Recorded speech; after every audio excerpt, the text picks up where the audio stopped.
আসসালামু আলাইকুম এভরিওয়ান।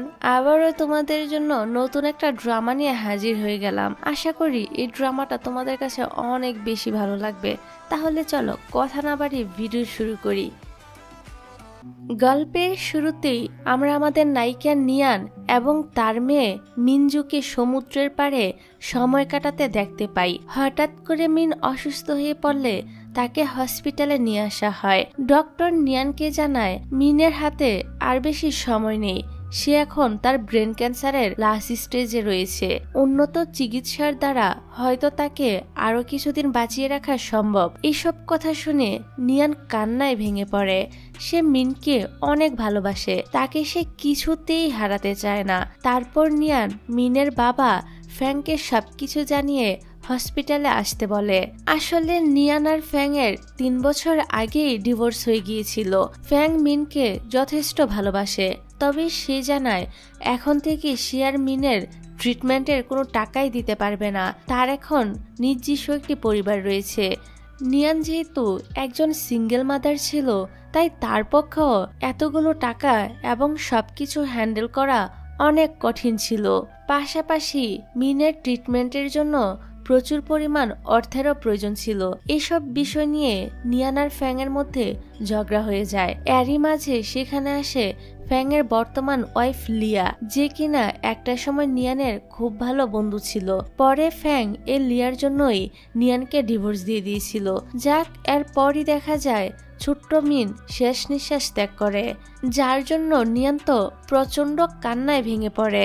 এই পৃথিবীতে তার আপন বলতে শুধু মিনই ছিল। একমাত্র মেয়েকে হারিয়ে নিয়ান যেন বেঁচে থাকার আশাটাই হারিয়ে ফেলেছিল। আর এখন নিয়ান ঠিক করে সে সুইসাইড করবে। এই জন্য হসপিটালের টপ ফ্লোর থেকে সে লাফ দিয়ে দেয়। তবে সৌভাগ্যক্রমে এই যাত্রায় সে বেঁচে যায়। কেউ একজন তাকে বাঁচিয়ে নিয়েছিল, কিন্তু নিয়ান বেশ আহত ছিল। চোখ মেলে নিয়ান দেখে কেউ একজন তার দিকে এগিয়ে আসছে। সে নিয়ানকে কোনো একটি ডিভাইস পরিয়ে দেয়, যার ফলে নিয়ান মুহূর্তের মধ্যেই একটি সমুদ্রের পাড়ে চলে যায়। তার সামনে একটি স্ক্রিন ভেসে ওঠে।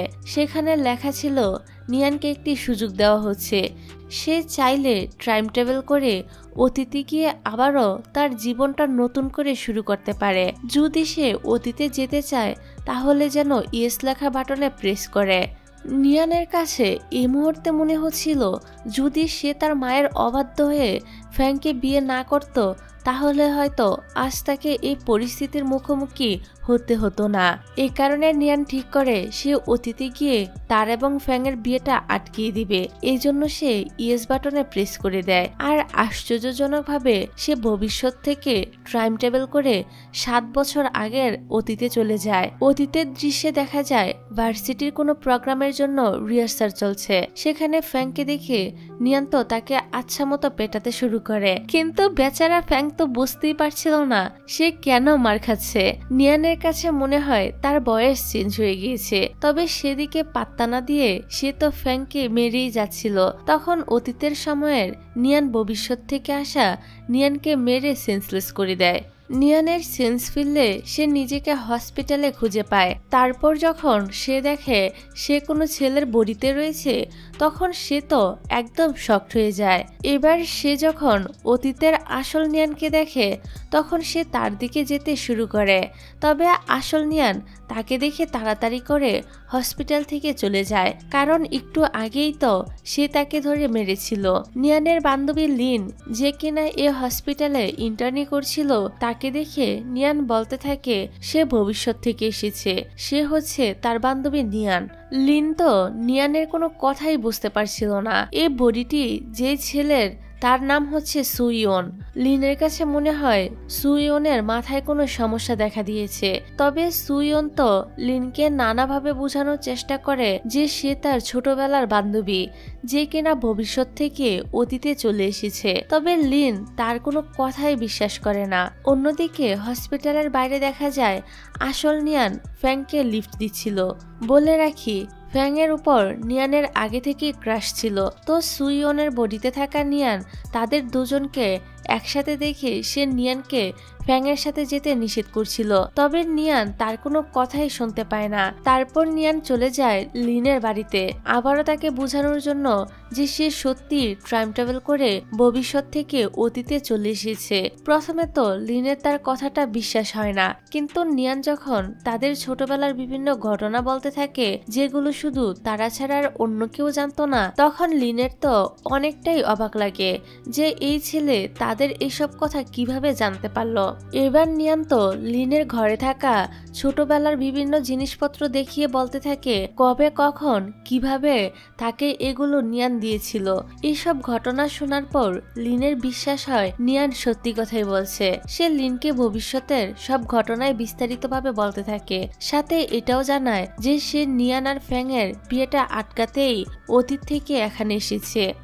আর হ্যাঁ, তোমাদের বুঝার সুবিধার্থে ভবিষ্যৎ থেকে আসা নিয়ানকে আমরা এখন থেকে সু বলে ডাকবো, আর অতীতের নিয়ানকে নিয়ান বলেই ডাকবো, তো এটা খেয়াল রেখো। এবার লিন নিয়ানকে ডেকে জানায় সু ঘুমের ওষুধ খেয়ে সুইসাইড করে নিয়েছে, তবে মৃত্যুর আগে সে নিয়ানকে কিছু কথা বলতে চায়। নিয়ান তাড়াহুড়া করে লিনের বাড়িতে আসলে সু বলতে থাকে তার কাছে আর বেশি সময় নেই, নিয়ান যেন ফ্যাংয়ের থেকে দূরে থাকে, তাকে কখনোই বিয়ে না করে। একবার যদি সে এ ভুল করে ফেলে তাহলে তাকে ভবিষ্যতে এর জন্য অনেক সাফার করতে হবে। সে ভবিষ্যৎ থেকে এসেছে শুধুমাত্র তাকে সাবধান করার জন্য। একে তো সুয়ের সব কথা নিয়ানের মাথার উপর দিয়ে যায়, তার উপর যখন নিয়ান বুঝতে পারে সু অ্যাক্টিং করছে তখন সে সুয়ের উপর প্রচন্ড রেগে যায়। সু বলতে থাকে সে তো নিয়ানের ভালোর জন্যই এসব কিছু করছে। নিয়ান তো আরো বেশি অবাক হচ্ছিল এটা দেখে যে তার বান্ধবী লিনো কিনা এই সুয়েরই কথা সায় দিচ্ছে।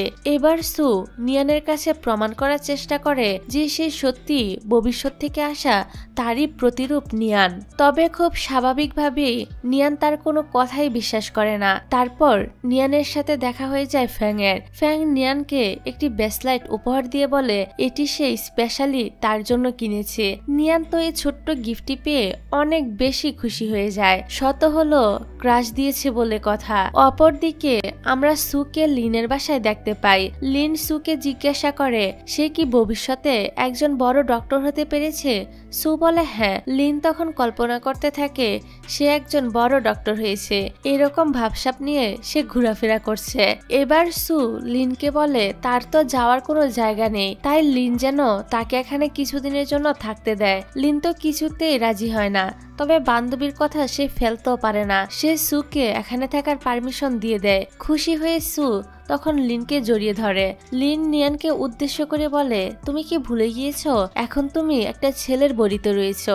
এই কথা শুনে সু তাকে ছেড়ে দেয় আর নিজের রুমে চলে যায়। পরদিন নিয়ান যখন জগিং করছিল তখন তার কাছে সু আসে। নিয়ানের হাতে থাকা ব্রেসলেট দেখে সু বলে এটা নিশ্চয়ই ফ্যাং তোমাকে দিয়েছে তাই না। নিয়ান হ্যাঁ বললে সু বলে ব্রেসলেটের সাথে নিশ্চয়ই অনেক গল্প বানিয়ে বলেছে, আগেও সে এরকম করেছিল। সু এখানে সেম একটি ব্রেসলেট নিয়ানকে পরিয়ে দিয়ে জন্মদিনের শুভেচ্ছা জানায় এবং নিয়ানকে ফ্যাংয়ের কোনো কথাই বিশ্বাস করতে নিষেধ করে। নিয়ান বলে তুমি কেন শুধু শুধু আমাদের বিষয়ে মাথা ঘামাচ্ছ। সু বলে তুমি তো দেখছি আমার কোনো কথাই বিশ্বাস করছো না, আজ কি হবে আমি সেটাও তোমাকে বলে দিতে পারি। দেখো লিনাস তোমাকে ট্রিট দিবে। নিয়ান ওর কথা পাত্তা না দিয়ে চলে যায়। তারপর সু তাদের ভার্সিটির হোস্টেলে চলে যায়। পুরনো দিনগুলোর কথা মনে করে সে তো অনেকটা ইমোশনাল হয়ে পড়ে। তখন পিছন থেকে কেউ একজন সুয়ের নাম ধরে ডাকে। এই ছেলেটির নাম হলো জিয়াং। সে সুয়ের খুব ভালো বন্ধু। নিয়ানের মেয়ের ট্রিটমেন্টের জন্য সে নিয়ানকে বেশ কিছু টাকা দিয়ে সাহায্য করেছিল। এই জন্য সু তো জিয়াংকে দেখে কৃতজ্ঞতা প্রকাশ করতে থাকে। জিয়াং জিজ্ঞাসা করে তার আবার কি হয়েছে, সে কি ঠিক আছে। সু জিয়াংকে তাদের হোস্টেল রুমে নিয়ে যেতে বলে। সেখানে যাওয়ার পর সু জিয়াংকে সব ঘটনা খুলে বলে যে সে ভবিষ্যৎ থেকে কিভাবে অতীতে সুইয়নের বডিতে চলে এসেছে। জিয়ান তার কথা বিশ্বাস করে আর জিজ্ঞাসা করে তাহলে আসল সুইয়ন বা তার আত্মা এখন কোথায়। সুইয়নের বডিতে থাকা নিয়ান জানায় সে এ বিষয়ে কিছুই জানে না। জিয়াং বলে ওঠে তার মানে তুমি বলতে চাইছো আমরা এখন যে টাইম ট্রাভেল ডিভাইস উদ্ভাবন নিয়ে কাজ করছি ভবিষ্যতে তা সত্যি বাস্তবে রূপ নিবে। নিয়ান বলে হতে পারে, সে আরো জানায় সে এখানে এসেছে নিয়ানের ফ্যাংয়ের বিয়েটা আটকানোর জন্য এবং নিয়ানকে অন্য কোনো ছেলের হাতে তুলে দেওয়ার জন্য। তার কাছে মনে হচ্ছে নিয়ানের জন্য জিয়াংই পারফেক্ট হবে। এখন জিয়াং তো নিয়ানকে একটু একটু পছন্দ করত, তাই সে সুয়ের কথা মতো অতীতের নিয়ানকে ইমপ্রেস করার জন্য রাজি হয়ে যায়। অন্যদিকে নিয়ান আর লিনকে একসাথে দেখা যায়। লিন সত্যি নিয়ানকে ট্রিট দেওয়ার জন্য রেস্টুরেন্টে নিয়ে এসেছিল। এখানে তারা সুয়ের ব্যাপারেই কথা বলছিল। লিন বলে প্রথমে তো সেও সুকে অবিশ্বাস করেছিল, কিন্তু সু যখন তাদের সিক্রেট কথাগুলো ডিটেলসে বলে যাচ্ছিল তখন লিন বিশ্বাস করতে বাধ্য হয়েছে যে সে সত্যি ভবিষ্যৎ থেকে আসা নিয়ান। নিয়ান বলে আজ সকালে সে তাকেও বলেছে যে লিন তাকে ট্রিট দিবে, আর এখন সত্যি এমনটা হচ্ছে। এরই মধ্যে সেখানে সু জিয়াংকে সাথে নিয়ে উপস্থিত হয় আর হ্যাপি বার্থডে বলে বলে নিয়ানের মাথাটা খারাপ করে দেয়। লিনের তো এসব কিছু দেখে হাসি পেয়ে যায়। সে সুয়ের প্ল্যান বুঝতে পেরে নিয়ানকে রেখে একাই চলে যায়। এদিকে সু তো জিয়ানের প্রশংসা শুরু করে দেয়। সে বলে নিয়ান যদি ফ্যাংকে বিয়ে করে তাহলে তার লাইফ শেষ হয়ে যাবে, তাই তার উচিত হবে জিয়াংকে বিয়ে করা। সে তার জন্য একদম পারফেক্ট। সুয়ের এসব কথায় নিয়ান বিরক্ত হয়ে এখান থেকে উঠে চলে যায়। পরের সিনে আমরা ভার্সিটির হলরুমে ফ্যাং আর নিয়ানের বান্ধবী লিয়াকে দেখতে পাই। তারা যে ড্রামাতে পারফর্ম করবে সেখানে মেন রোলে থাকছে তারা। এই নিয়ে তাদের দুজনের কথাবার্তা হচ্ছিল। ওদের রিহার্সাল শেষ হলে স্টেজে আসে নিয়ান আর সু উল্টাপাল্টা স্ক্রিপ্ট বলতে শুরু করে। এক কথায় সে এখানে নিয়ানকে বুঝাতে থাকে ফ্যাং তার জন্য একদম সঠিক না। নিয়ান তখন সুকে ধাক্কা দিয়ে চেয়ার থেকে ফেলে দেয়। তারপর সু হোস্টেলে ফিরলে জিয়াং তাকে শাওয়ার নেওয়ার জন্য নিয়ে যায় ছেলেদের ওয়াশরুমে, কিন্তু চারদিকে এত ছেলেদেরকে দেখে সু আর ভিতরে যায় না। সে তখন লিনের বাসায় চলে যায়। এদিকে লিনের বাসায় তখন নিয়ানও ছিল। সে সুকে এখানে দেখে ভাবে সু আর লিন তো একসাথে থাকে, তার মানে তারা দুজন হয়তো ডেট করছে। লিন বলতে থাকে সে যা ভাবছে তাই একদমই ঠিক না। নিয়ান চলে গেলে সু জিজ্ঞাসা করে সে এখানে কেন এসেছিল। লিন সুকে সামনে থাকা সার্টিফিকেটগুলো দেখতে বলে, যেগুলো ছিল আসল সুয়ের। সার্টিফিকেটগুলো দেখেই বোঝা যায় সু একজন ব্রিলিয়েন্ট স্টুডেন্ট। নিয়ান আসলে তার ব্যাপারে খোঁজখবর নেওয়া শুরু করেছিল। পরের দৃশ্যে দেখা যায় ফ্যাং আর লিয়া রিহার্সাল করছিল। নিয়ান আসলে সু তাকে দেখাতে থাকে ফ্যাং আর লিয়া কতটা কাছাকাছি রয়েছে। সু বলতে থাকে ফ্যাং আসলে লিয়াকে পছন্দ করে আর ভবিষ্যতে সে তাকেই বিয়ে করবে। নিয়ান বলে আমি তো দেখেছি তারা ডান্স প্র্যাকটিস করছে, এতে কি এমন হয়েছে। সু বলে তুমি আসলে একটা স্টুপিড। এবার সু সরাসরি গিয়ে ফ্যাংকে জিজ্ঞাসা করে সে কাকে পছন্দ করে, নিয়ানকে নাকি লিয়াকে। ফ্যাং বলে সে তাদের মধ্যে কাউকেই পছন্দ করে না। আর সুয়ের সমস্যা কি, সে সবসময় ফ্যাং এর সাথে এমন আজব ব্যবহার কেন করে। তবে সু ফ্যাং এর কোনো প্রশ্নের উত্তর দেয় না। তারপর দেখতে দেখতে তাদের প্রোগ্রামের দিন চলে আসে। প্রোগ্রাম শুরু হলে একসময় সুয়ের জন্য একটি নকল গাছ সেখানে থাকা এক বৃদ্ধ মহিলার উপর পড়ে যায়। ফলে উনি তো আহত হয়ে পড়ে এবং তাকে হসপিটালে নিয়ে যাওয়া হয়। এই ঘটনায় নিয়ান তো সুকে অনেক বকাবকি করতে থাকে, কেননা তার জন্যই আজকে এই দুর্ঘটনা ঘটেছে। ফ্যাং যেহেতু ড্রামার ক্লাবের প্রেসিডেন্ট ছিল তাই সে বৃদ্ধ মহিলার হসপিটালের বিল পে করার দায়িত্ব নেয়। কিছু টাকা শর্ট পড়লে নিয়ান তাকে টাকা দিয়ে সাহায্য করে। ফ্যাং তাকে ধন্যবাদ জানিয়ে বলে আগামীকাল সে তাকে ট্রিট দিবে। পরের দিন দেখা যায় রেডি হয়ে নিয়ান ফ্যাং এর বলা জায়গায় ওয়েট করছিল। তখন লিন এসে নিয়ানকে জোর করে তার সাথে করে নিয়ে যায়। আসলে সু লিনকে আগেই বলেছিল 7 বছর আগে সে আর ফ্যাং এই দিনই প্রথম কিস করেছিল এবং তাদের রিলেশন শুরু হয়েছিল, যা এবার কিছুতেই হতে দেওয়া যাবে না। নিয়ান যখন জানতে পারে লিন সুয়ের কথায় তাকে এখানে ধরে নিয়ে এসেছে তখন সে ভীষণ রেগে যায়। সে সুকে জিজ্ঞাসা করে তাকে ফ্যাং এর সাথে দেখা করতে না দেওয়ার কারণ কি। সু বলে কারণ আমি যদি আজকে তোমাকে না আটকাই তাহলে আজকে তোমাদের ফার্স্ট কিস হয়ে যাবে। এই কথা শুনে তো নিয়ান লজ্জা পেয়ে বলে এত জলদি। সু নিয়ানকে বুঝায় সে শুধুমাত্র ভবিষ্যৎ থেকে এসেছে যাতে সে নিয়ানকে ফ্যাং এর থেকে দূরে রাখতে পারে, কিন্তু নিয়ান আবারও সে একই ভুল করতে যাচ্ছে। নিয়ান তবু তার কথা না শুনলে সু নিয়ানকে ভয় দেখিয়ে বলে যদি সে ফ্যাং এর কাছে যায় তাহলে এই কথাটা সু নিয়ানের মাকে জানিয়ে দিবে। এই কথা শুনে নিয়ানের তো এবার আর কিছুই বলার থাকে না, তাই সে ফ্যাংকে ফোন করে জানিয়ে দেয় সে আজ তার সাথে দেখা করতে পারবে না। তারপর নিয়ান যখন ভিডিও কলে তার মায়ের সাথে কথা বলছিল তখন সু এক সাইডে এসে ইমোশনাল হয়ে কান্না করতে থাকে। লিন কি হয়েছে জিজ্ঞাসা করলে সু বলে যেদিন সে ফ্যাংকে বিয়ে করেছিল সেদিনের পর থেকে তার মা তাদের সাথে কোনো রকম যোগাযোগ রাখেনি। হঠাৎ করে তার মায়ের গলার শব্দ শুনে সে একদম ইমোশনাল হয়ে পড়েছে। অন্যদিকে আমরা এই সময় ফ্যাং আর লিয়াকে একসাথে দেখি। তারা দুজন ড্রিঙ্কস করে সমুদ্রের পাড়ে বসেছিল আর হঠাৎ করেই ফ্যাং লিয়াকে কিস করে দেয়। পরের সিনে দেখা যায় ফ্যাং আগের দিন নিয়ানকে ট্রিট দিতে না পারায় তাকে আবারও ইনভাইট করেছে লাঞ্চের জন্য। ফ্যাং নিজ হাতে নিয়ানের জন্য খাবারগুলো রান্না করেছিল, তবে সু খবর পেয়ে এখানেও চলে আসে ওদের দুজনকে ডিস্টার্ব করার জন্য। সে আসতে না আসতে বলতে থাকে ফ্যাং কি কি খাবার রান্না করেছে। এতে অবাক হয়ে ফ্যাং জিজ্ঞাসা করে সে এসব কিভাবে জানলো। উত্তরে সু নিয়ানের দিকে তাকিয়ে বলে 7 বছর আগে কেউ তার জন্য এই খাবারগুলো রান্না করেছিল। নিয়ান তখন খাবারগুলো না খেয়ে চলে যায়। তার এবার ফাইনালি বিশ্বাস হয় যে সু তারই ভবিষ্যৎ প্রতিরূপ এবং সে টাইম টেবিলের মাধ্যমে ভবিষ্যৎ থেকে অতীতে চলে এসেছে। অন্যদিকে আমরা ফ্যাং আর লিয়াকে একসাথে দেখতে পাই। তারা দুজন বর্তমানে রিলেশনে ছিল। ফ্যাং লিয়াকে বলে তার নিয়ানের প্রতি কোনো ইন্টারেস্ট নেই, সে তো লিয়াকেই ভালোবাসে। লিয়া জানতো যে নিয়ান ফ্যাংকে পছন্দ করে আর সে লিয়ার খুব ভালো বন্ধু, তাই লিয়া ঠিক করে আপাতত তাদের রিলেশনের কথা সে নিয়ানকে জানাবে না। সঠিক সময় হলে সে সবাইকে সবটা বলে দিবে। অন্য আরেকটি দৃশ্যে দেখা যায় সু ফ্যাং এর হোমটাউনের অ্যাড্রেস নিয়ে সেখানে এসেছে। আসলে সু মানে ভবিষ্যতের নিয়ান কখনোই ফ্যাং এর পরিবারের সাথে দেখা করেনি। ফ্যাংই মূলত তাদের সাথে নিয়ানকে কখনো দেখা করাতে চায়নি। তো সু দেখে ফ্যাং এর মা একটি নুডলস শপ চালায় আর ফ্যাং এর মা এই মেয়েটির সাথে ফ্যাং এর বিয়ে দিবে বলে ঠিক করে রেখেছে, যে ব্যাপারে ফ্যাং নিজেই সম্মতি জানিয়েছে। মানে ফ্যাং ছেলেটা পুরোপুরি প্লে বয় টাইপের, একই সাথে 3টি মেয়ের পিছনে ঘুরছে। তো ফ্যাং এর মা জানে ফ্যাং শহরে পড়াশোনার পাশাপাশি জব করে এবং সেই টাকায় প্রতি মাসে সে তার পরিবারকে পাঠিয়ে যাচ্ছে। এই কথা শুনে সু তো অনেক বেশি অবাক হয়, কারণ ফ্যাং তো কোনো জবই করে না।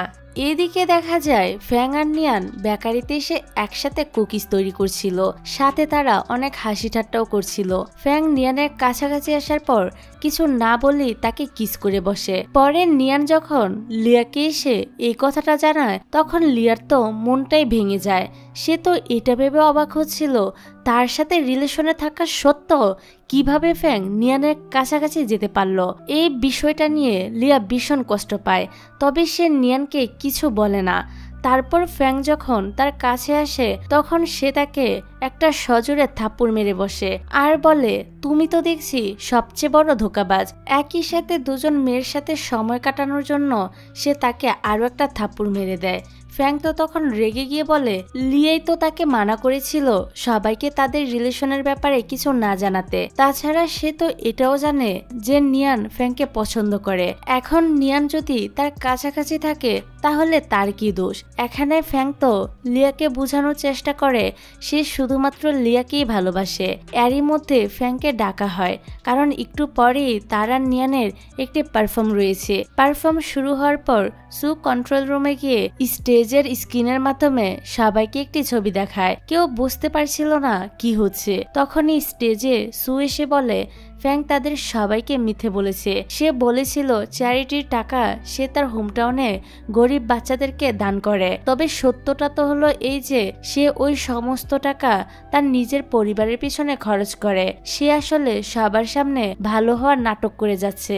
এখানে ফ্যাং কিছু বলতে চাইলেও সু তাকে কোনো সুযোগই দেয় না। এসব কিছু শুনে সেখানে থাকা একজন বড় ডিরেক্টর জানায় সে ফ্যাং এর সাথে কাজ করার যে এগ্রিমেন্ট করেছিল তা তিনি ক্যান্সেল করেছে। আর এখন রেগে গিয়ে ফ্যাং তো সুয়ের গায়ে হাত উঠাতে গেলে নিয়ান সুকে নিয়ে এখান থেকে চলে যায়। তারপর লিয়া এসে নিয়ানকে জানিয়ে দেয় যে তারা রিলেশনে ছিল, তবে লিয়া এখন আর তার সাথে থাকতে চায় না কারণ ফ্যাং তো তাকে এবং নিয়ান দুজনকেই ঠকিয়েছে।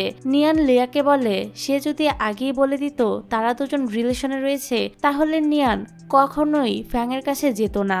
নিয়ান ফ্যাং এর দেওয়া সেই ব্রেসলেটটি ছুঁড়ে ফেলে দেয়। তার পরের সিনে দেখা যায় ফ্যাং যখন নিয়ানের কাছে আসে সবকিছু বুঝিয়ে বলার জন্য, তখন নিয়ান তাকে তার থেকে দূরে থাকতে বলে। সে আর ফ্যাং এর সাথে কোনো রকম যোগাযোগ রাখতে চায় না বলে এখান থেকে চলে যায়। পরের দৃশ্যে দেখা যায় আসল সু যে কোম্পানিতে অ্যাপ্লাই করে রেখেছিল সেখানে সুয়ের ভিতরে থাকা নিয়ানি সু সেজে সুয়ের পোস্টে অফিসিয়াল কাজ করে। এই কোম্পানিতে সুয়ের বন্ধুরাও সুয়ের সাথে কাজ করে। তো নিয়ানও এখানে জব নিয়ে নেয় যাতে সে নিজের স্কিল বাড়াতে পারে এবং কাজে অভিজ্ঞ হতে পারে। এর পরের সিনে দেখা যায় ফ্যাং নিয়ানকে নিয়ে একটি জায়গায় যায় যেখানে সে নিয়ানের জন্য সারপ্রাইজ প্ল্যান করে রেখেছিল। সবকিছু অনেক সুন্দর করে সাজানো গুছানো ছিল। ফ্যাং এসে নিয়ানকে প্রপোজাল করে এবং নিয়ানকে বলে সে আগে লিয়ার সাথে রিলেশনে ছিল এটা সত্য, তবে সে এখন বুঝতে পেরেছে যে সে সত্যিকার অর্থে নিয়ানকে ভালোবাসে, লিয়াকে নয়। নিয়ান ফ্যাং এর এসব মিষ্টি কথায় বিশ্বাস করে নেয় এবং তাকে অ্যাকসেপ্টও করে নেয়। নিয়ান তো বুঝতে পারে না ফ্যাং তাকে নয়, তার বিপুল পরিমাণ সম্পত্তি পাওয়ার লোভে তার সাথে ভালোবাসার অভিনয় করছে। পরে সু যখন এটা জানতে পারে তখন সে নিয়ানকে বলে তোমাকে এতবার নিষেধ করা সত্ত্বেও কেন তুমি বুঝতে চাইছো না ফ্যাং তোমার জন্য সঠিক ব্যক্তি নয়। কিন্তু নিয়ান তাকে বলে সে যেন তার বিষয়ে এত মাথা না ঘামায়। তারপর নিয়ান তার মাকে ফ্যাং এর ব্যাপারে বললে তিনি বলেন নিয়ানের এখন উচিত হবে ক্যারিয়ারে ফোকাস করা। নিয়ান বলে ফ্যাং একজন ভালো ছেলে, সে চাইছিল তার মা যেন ফ্যাং এর সাথে দেখা করে। এরই মধ্যে সু নিয়ানকে কল করে বাসার নিচে আসতে বলে। সে তাদের বাসার নিচেই দাঁড়িয়েছিল। তারপর নিয়ান সুকে এসে জিজ্ঞাসা করে সে এখানে কেন এসেছে। সু বাড়ির ভিতরে আসতে চাইছিল, তবে নিয়ান তাকে আসতে দিচ্ছিল না। এরই মধ্যে নিয়ানের মাও সেখানে আসে। তিনি নিয়ানকে বলে ছেলেটিকে নিয়ে বাসার ভিতরে আসতে। এত বছর পর সুয়ের মধ্যে থাকা নিয়ান তার মাকে আবারও জীবিত দেখে অনেক ইমোশনাল হয়ে যায়, কারণ কয়েক বছর আগে তার মা একটি কার অ্যাক্সিডেন্টে মারা গিয়েছিল। তো সু নিজেকে নিয়ানের বন্ধু হিসেবে পরিচয় দেয়। নিয়ানের মা সুকে তাদের বাসায় ডিনার করে যেতে বলে। ওনাকে দেখে সু প্রতিটা মুহূর্তে ইমোশনাল হয়ে পড়ছিল। স্মৃতি হিসেবে সে ওনার সাথে একটি ছবি উঠিয়ে রাখে। তারপর একদিন নিয়ানের মা ফ্যাং এর সাথে দেখা করে, তার সাথে সুও ছিল। নিয়ানের মা ফ্যাংকে বলে এখনো তো সে কোনো জব করে না, তাহলে সে কিভাবে নিয়ানের দায়িত্ব নিবে। নিয়ানের কাছ থেকে তিনি শুনেছে ফ্যাং তাকে অনেকবার নানা কাজে হেল্প করেছে। নিয়ানের মা এর প্রতিদান স্বরূপ ফ্যাংকে তাদের কোম্পানিতে জব অফার করে, তবে শর্ত একটাই, তাকে নিয়ানের পিছু ছাড়তে হবে। পরে যখন নিয়ান জানতে পারে তার মা ফ্যাংকে এসব কথা বলেছে তখন তো সে তার মায়ের ওপর ভীষণ রেগে যায় এবং ওনার সাথে খারাপ আচরণ করে চলে যায়। এত প্রেশার নিতে না পেরে নিয়ানের মা তো স্ট্রোক করে, আর তার বাবা তো অনেক আগে মারা গিয়েছিল। তো ওনাকে দ্রুত হসপিটালে নেওয়া হয়। জ্ঞান ফেরার পর নিয়ান তার মায়ের কাছে ক্ষমা চায়, কারণ তার জন্যই ওনার আজ এই অবস্থা। নিয়ানের মাও নিয়ানকে ক্ষমা করে দেয়। তারপর নিয়ান আর ফ্যাং এর বিয়ে ঠিক হয়ে যায়। সু তখনও তাকে সাবধান করে চলছিল যেন সে এই বিয়েটা না করে। এরই মাঝে হসপিটাল থেকে খবর আসে নিয়ানের মা মারা গিয়েছে। এই খবর শুনে নিয়ান আর ফ্যাং এর বিয়েটা আর হয় না। নিয়ান তো তখন কান্নায় ভেঙে পড়ে, আর পুরোটা সময় ধরে সুয়ের বডিতে থাকা নিয়ান তার পাশে থাকে। সে বলে আগেরবারও সে তার মাকে বাঁচাতে পারেনি, এবারও বাঁচিয়ে রাখতে পারলো না। পরের সিনে দেখা যায় সুয়ের সাথে একজন বৃদ্ধ লোক দেখা করতে এসেছিল। সে আসলে সম্পর্কে সুয়ের দাদু হয়, তবে সুয়ের ভিতরে তো এখন আর সু ছিল না, বরং নিয়ানের আত্মা ছিল, তাই সে ওনাকে চিনতেই পারছিল না। দাদু তখন বলে সে তার ঠিক মতো খোঁজ খবর এখন আর রাখছে না কেন, এর উপর আবার এখন তো সে তাকে চিনতেও পারছে না। সু অনেক বদলে গিয়েছে। দাদুর এসব কথা শুনে সু রিয়েলাইজ করে সত্যি তো সে নিজের জীবন ঠিক করার জন্য অতীতে এসে সুয়ের জীবন শেষ করে দিচ্ছে। আজ তো সে অফিসে ঠিকমতো প্রেজেন্টেশনও দিতে পারেনি। সে যদি এভাবে সুয়ের বডিতে থেকে যায় তাহলে আসল যে সু তার আত্মা তো আর কখনই নিজের বডিতে ফিরতে পারবে না, আর এভাবে একটা সময় হয়তো সে তার অস্তিত্বই হারিয়ে ফেলবে। তাই ভবিষ্যতের নিয়ান সিদ্ধান্ত নেয় সে আবারও ভবিষ্যতে ফিরে যাবে। এই কথাটি সে নিয়ানকেও জানিয়ে দেয়, তবে নিয়ান চাইছিল না সে তাকে ছেড়ে চলে যাক। সুয়ের মধ্যে থাকা নিয়ান তখন বলে দেখো নিয়ান, আমি তোমাকে যতটুকু সম্ভব গাইড করার চেষ্টা করেছি। এখন থেকে তোমার জীবনের সঠিক সিদ্ধান্ত তোমাকে নেওয়াই শিখতে হবে। নিয়ান তখন সুকে বলে সে বলেছে মিন নামে ভবিষ্যতে তার একটি মেয়ে রয়েছে। নিয়ান জানতে চায় মিন দেখতে কেমন। সু তখন একটি কাগজে মিনের ছবি আঁকিয়ে সেটা নিয়ানকে দেয়। তারপর সময় চলে আসে ভবিষ্যতের নিয়ানের আবারও ভবিষ্যতে ফিরে যাওয়ার আগে সে জিয়াং এবং অতীতের নিয়ানকে শেষবার বিদায় জানায়। টাইম ট্রাভেল ডিভাইস আবিষ্কার সম্পর্কে সু তার ল্যাপটপে যে ডাটাগুলো সেভ করে রেখেছিল সেই ডাটার সাহায্যে ইতিমধ্যে কোম্পানিতে টাইম ট্রাভেলের ডিভাইসটি আবিষ্কার করে ফেলেছিল। এটার সাহায্যে নিয়ান আবারও ভবিষ্যতে ফিরে যায়। যখন তার ঘুম ভাঙে তখন সে নিজেকে একটি অচেনা জায়গায় খুঁজে পায়। তার সামনেই জিয়াং বসেছিল। সে জিয়াংকে জিজ্ঞাসা করে এখন সে কোথায় আছে। উত্তরে জিয়াং বলে সে তো তার অফিসেই রয়েছে। নিয়ান অবাক হয়ে জিজ্ঞাসা করে অফিস? জিয়াং তখন বলে হ্যাঁ, সে কি ভুলে গেছে সে এই অফিসের সিইও? এটা শুনে তো নিয়ান আরো বেশি অবাক হয়। মূলত নিয়ানের অতীতে গিয়ে কিছু ঘটনা পরিবর্তন করে ফেলাই তার ভবিষ্যৎ চেঞ্জ হয়ে গিয়েছে। নিয়ানের যখন মনে পড়ে মিনের ডেড বডি তো হসপিটালে রয়ে গিয়েছে, তখন সে আর এক মুহূর্ত লেট না করে সে হসপিটালে ছুটে চলে যায়। তবে এখানে এসে সে তার মেয়ে মিনের বডি কোথাও খুঁজে পায় না। পুরো হসপিটাল ঘুরেও সে মিনকে কোথাও খুঁজে পায় না। রিসিপশনিস্ট জানায় মিন নামের কোনো ছোট বাচ্চাকে তাদের হসপিটালে ভর্তি করানো হয়নি। মিনকে কোথাও খুঁজে না পেয়ে নিয়ান তো পাগল প্রায় অবস্থা হয়ে যায়। সে মিনের জন্য অনেক বেশি কান্না করতে থাকে। তারপর ফ্যাংয়ের কাছে গিয়ে মিনের ব্যাপারে জিজ্ঞাসা করে। সেখানে থাকা ছোট্ট মেয়েটি বলে তার নাম মিন। তবে এই মিন নিয়ানের মেয়ে মিন ছিল না, এটা ছিল লিয়া আর ফ্যাংয়ের মেয়ে। ফ্যাং বলে নিয়ান কোন মিনকে খুঁজছে আর সে কি বা বলছে। ফ্যাং তার কোনো কথার মানেই বুঝতে পারছে না। নিয়ান এবার এখান থেকে আবারও নিজের অফিসে চলে আসে। সে সুকে খুঁজে তাকে জিজ্ঞাসা করে সে ওই টাইম ট্রাভেল ডিভাইসটি কোথায় রেখেছে। সে আবারও টাইম ট্রাভেলের মাধ্যমে অতীতে ফিরে যেতে চায় এবং যে করেই হোক তার মেয়ে মিনকে চায়। সু বলে সে কোন মেয়ের কথা বলছে আর বাস্তব অর্থে কোনো মানুষ কখনোই টাইম ট্রাভেল করতে পারে না। নিয়ান তখন বলে সে তার আর ফ্যাংয়ের মেয়ে মিনের কথা বলছে। নিয়ান সবাইকে বোঝানোর চেষ্টা করে সে টাইম ট্রাভেল করে ভবিষ্যৎ থেকে অতীতে গিয়েছিল, আবার অতীত থেকে বর্তমানে ফিরেও এসেছে। সু তখন বলতে থাকে নিয়ান এসব কি উল্টাপাল্টা কথা বলছে, নিয়ানের তো তার সাথে বিয়ে হয়েছে। এটা বলে সু তার আর নিয়ানের ওয়েডিং ফটোগুলো দেখায়। নিয়ান তো এসব দেখে একদম শক খেয়ে যায়। অর্থাৎ ভবিষ্যতের সব ঘটনাই পাল্টে গিয়েছিল। সুরা সবাই মনে করেছিল কাজের প্রেসারের জন্যই নিয়ান এমন উল্টাপাল্টা বকছে, তাই সে কোনো মতে বুঝিয়ে নিয়ানকে বাড়িতে ফিরিয়ে আনে।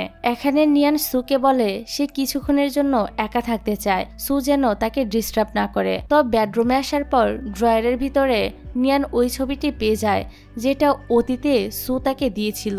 এই ছবি নিয়ে নিয়ান সুকে প্রশ্ন করে বলে এই ছবিটি কোথা থেকে আসলো? যদি টাইম টেবিল বলে কিছু নাই থাকে তাহলে এই ছবিটা ভবিষ্যতে কিভাবে আসলো? সু এবার বাধ্য হয়ে সে ডিভাইসটি বের করে এবং নিয়ানকে জানায় এবারই শেষ সুযোগ নিয়ানের অতীতে ফিরে যাওয়ার। সু তাকে ভেবেচিন্তে সিদ্ধান্ত নিতে বলে। দেখা যায় নিয়ান আবারও অতীতে চলে এসেছে। ফ্যাংয়ের সাথে তার বিয়েও হয়ে যায়।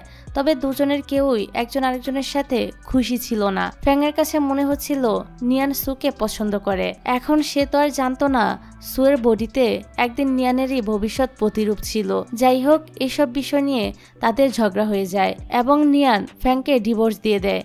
ফ্যাং তখন চলে যায় লিয়ার কাছে এবং লিয়াকে বলে সে নিয়ানকে বিয়ে করে ভুল করেছিল। সে তার ভুল বুঝতে পেরে লিয়ার কাছে আবারও ফিরে এসেছে। সে লিয়াকেই ভালোবাসে আর তার সাথেই সারা জীবন থাকতে চায়। লিয়াকে হার্ট করার জন্য ফ্যাং তার কাছে ক্ষমাও চাইতে থাকে। লিয়া তো প্রথমে ফ্যাংয়ের উপর অভিমান দেখালো, শেষ পর্যন্ত তাকে মেনে নেয়। অন্যদিকে দেখা যায় সু নিজেও টাইম ট্রাভেল করে নিয়ানের জন্য অতীতে ফিরে এসেছে।